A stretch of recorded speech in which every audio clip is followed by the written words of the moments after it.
નમસ્કાર, YNN ન્યૂઝમાં આપનું સ્વાગત છે। સમાચારમાં વાત કરીએ તો વડોદરાની મગરપુરા રોડ પાસે આવેલ ડોન બોસ્કો સ્કૂલ ખાતે નગર પ્રાથમિક શિક્ષણ સમિતિ વડોદરા દ્વારા કન્યા કેળવણી અને શાળા પ્રવેશ ઉત્સવ અંતર્ગત ડોન બોસ્કો સંકુલમાં કાર્યક્રમ યોજવામાં આવ્યો હતો, જેમાં નગર પ્રાથમિક શિક્ષણ સમિતિના ઉપાધ્યક્ષ અંજનાબેન, વોર્ડ નંબર 17ના કાઉન્સિલરો વગેરે ઉપસ્થિત રહ્યા હતા।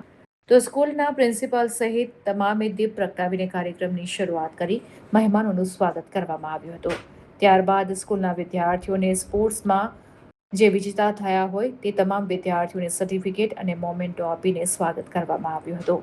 આ સાથે જ સ્કૂલના કમ્પાઉન્ડમાં સાંસદ ડોક્ટર હેમાંગ જોશીના હસ્તે વૃક્ષારોપણ પણ કરવામાં આવ્યું હતું। Reporter Rahul Rajput.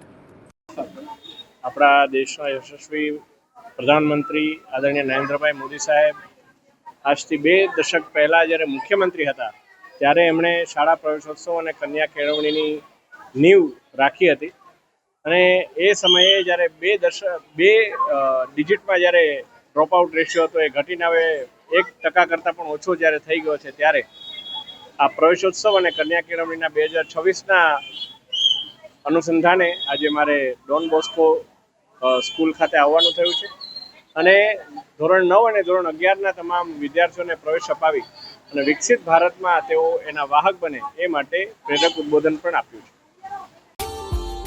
Subscribe now and press the bell icon. Never miss an update.